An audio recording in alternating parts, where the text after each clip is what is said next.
ডাকসু নির্বাচন আয়োজন, পরিচালনা, ক্যাম্পেইন, ছাত্রদের উৎসাহ এই ব্যাপারে কোনো স্থগিতাদেশ থাকলো না। একজন ক্যান্ডিডেট তিনি নিজেও ডাকসু নির্বাচন স্থগিত চাননি।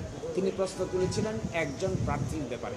ঢাকা বিশ্ববিদ্যালয়ের ডাকসু নির্বাচন পরিচালনার ক্ষেত্রে এই মুহূর্তে কোনো বাধা থাকলো না। ঢাকা বিশ্ববিদ্যালয় কর্তৃপক্ষ ডাকসু নির্বাচন আয়োজন করা এবং অনুষ্ঠান করার ক্ষেত্রে খুবই সিরিয়াস এবং সিনসিয়ার।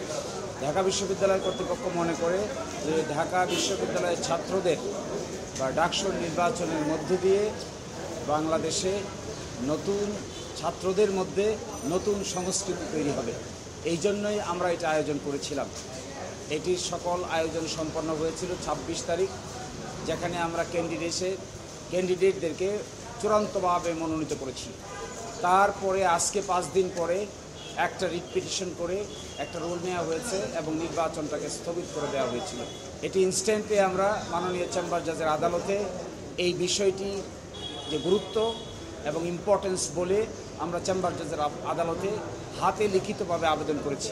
এই লিখিত আবেদন গ্রহণ করে মাননীয় চেম্বার জাজ হাইকোর্ট ডিভিশনের এই আদেশ যে ডাকসু নির্বাচনকে স্থগিত করে যে আদেশ দিয়েছিল, এই আদেশকে সিএমপি ফাইল বা সিভিল মিসসেলেনিয়াস পিটিশন ফাইল এবং শুনানির আগ পর্যন্ত স্থগিত আদেশ দিয়েছেন। অর্থাৎ এই মুহূর্তে ঢাকা বিশ্ববিদ্যালয়ের ডাকসু নির্বাচন পরিচালনার ক্ষেত্রে এই মুহূর্তে কোনো বাধা থাকলো না। আমরা আগামীকালকে সকালে অফিস খুললে সিএমপি দায়ের করব।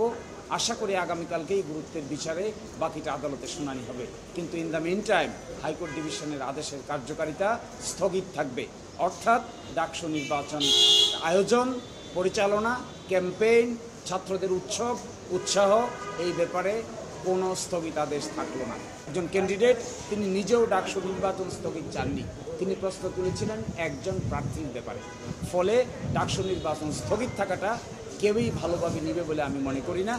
এই কনসার্ন বিবেচনায় নিয়ে মাননীয় চেম্বার জজ সিএমপি ফাইল এবং শুনানি পর্যন্ত এই আদেশের কার্যকারিতা স্থগিত করে দিয়েছেন। আমরা আইনজীবী কোনো পিটিশনে মনের ভিতরে কী আছে এটা খোঁজা আমার কাজ না। আমার কাজ হলো তিনি পেন এবং পেপারে কোর্টে কি সাবমিট করেছেন এটা দেখা। বিহাইন্ড দ্য সিন কিছু আছে কিনা এটা খোঁজার দায়িত্ব সাংবাদিকদের। আপনারা ইনভেস্টিগেটিভ জার্নালিজম করে খুঁজে পাইছেন।